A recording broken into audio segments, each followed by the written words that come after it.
नमस्कार दोस्तों, मेरे चैनल भक्ति भाव टीवी में आपका स्वागत है। तो दोस्तों, आज के इस वीडियो में मैं आपको बताने वाली हूँ जगन्नाथपुरी में पिंडदान का महत्व। क्यों इसे पितरों के लिए मुक्ति का द्वार मानते हैं। पुरी वह स्थान है जहाँ श्रद्धा केवल कर्मकांड तक सीमित नहीं रहती, बल्कि मुक्ति का सबसे बड़ा केंद्र मानी जाती है। जगन्नाथ मंदिर रथ यात्रा और समुद्र तटों के बीच बसा यह शहर उन स्थलों में गिना जाता है जहां पिंडदान करने से आत्मा को शांति और मोक्ष मिलने की मान्यता है। सनातन परंपरा में पितृपक्ष को सबसे पवित्र काल माना गया है। इस दौरान श्राद्ध, तर्पण और पिंडदान जैसे अनुष्ठान पूर्वजों की आत्मा की शांति और मोक्ष के लिए किए जाते हैं। मान्यता है कि इन दिनों में किया गया हर कर्म सीधा पितरों तक पहुंचता है और उनके साथ साथ परिवार को भी पुण्य प्रदान करता है। यही कारण है कि पूरे भारत से लेकर विदेशों तक बसे हिंदू इस श्राद्ध पक्ष का इंतजार करते हैं। पितृपक्ष 7 सितंबर से शुरू हो गया है, जो 21 सितंबर रविवार तक चलेगा।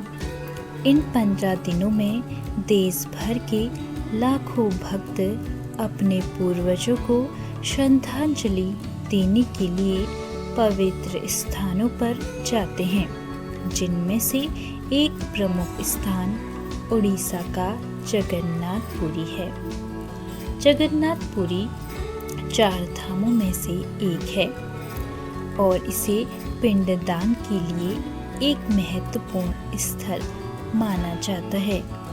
यह स्थान न केवल अपने भव्य मंदिर और वार्षिक रथ यात्रा के लिए प्रसिद्ध है, बल्कि इसे पितरों की आत्मा को मोक्ष दिलाने वाली भूमि के रूप में भी जाना जाता है। यही कारण है कि पितृपक्ष के दौरान यहाँ बड़ी संख्या में श्रद्धालु आते हैं।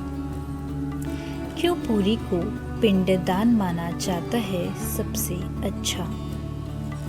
पुरी का धार्मिक महत्व केवल जगन्नाथ मंदिर तक ही सीमित नहीं है, बल्कि इसका संबंध पवित्र भार्गवी नदी से भी है।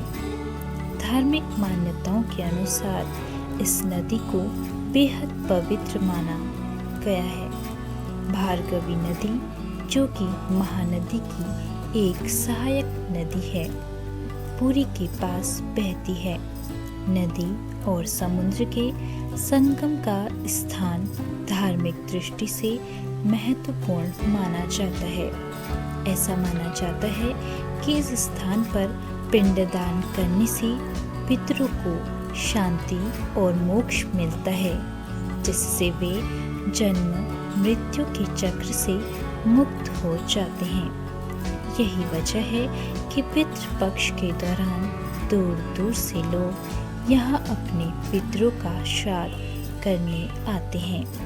पुरी में पिंडदान करने का महत्व इसीलिए भी बढ़ जाता है क्योंकि यह हिंदू धर्म के 4 धामों में से एक है। ऐसा माना जाता है कि जो व्यक्ति अपने जीवन में कम से कम एक बार इन 4 धामों की यात्रा करता है, उसे सभी पापों से मुक्ति मिल जाती है और मोक्ष की प्राप्ति होती है। क्या होता है पिंडदान और क्यों है यह इतना खास। पिंडदान कोई साधारण अनुष्ठान नहीं, बल्कि यह आत्मा को जीवन और पुनर्जन्म के चक्र से मुक्ति दिलाने का एक तरीका है। इसे मुक्ति भी कहा जाता है।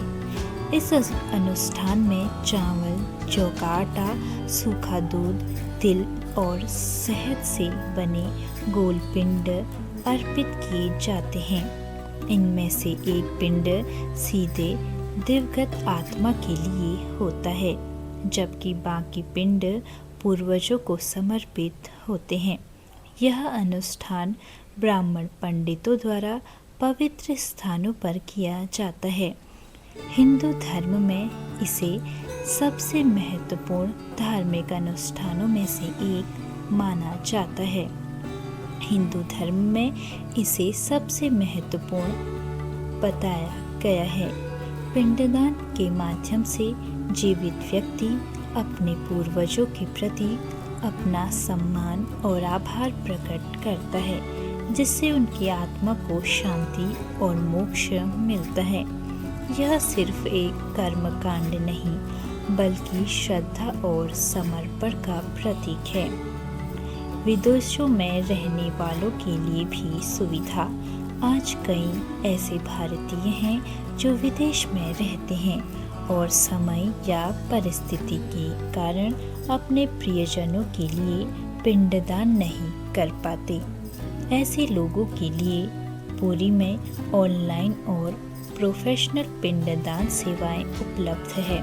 अनुभवी ब्राह्मण पंडित हिंदू शास्त्रों के अनुसार यह अनुष्ठान करते हैं। इससे दूर बैठे लोग भी अपने पूर्वजों को श्रद्धांजलि अर्पित करते हैं।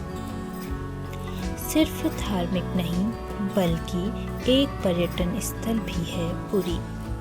पुरी को केवल धार्मिक अनुष्ठानों के लिए ही नहीं जाना जाता, बल्कि यह एक शानदार पर्यटन स्थल भी है।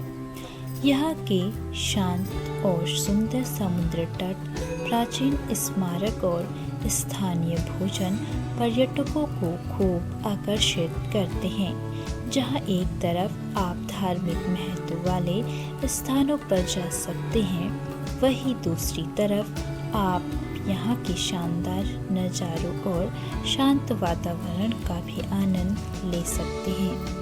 पुरी की यात्रा आपको एक ही समय में आध्यात्मिक शांति और मानसिक सुकून दोनों प्रदान करती है। यह वह जगह है जहाँ धर्म, इतिहास और प्रकृति का अनूठा संगम देखने को मिलता है। तो दोस्तों, कैसी लगी आपको यह वीडियो? कमेंट करके ज़रूर बताएं और ऐसी ही बहुत सारी कहानियों, कथाओं और जानकारियों को सुनने के लिए मेरे चैनल को सब्सक्राइब करें। और आप इस वीडियो को कहाँ से देख रहे हैं, कमेंट बॉक्स में ज़रूर लिखें। धन्यवाद।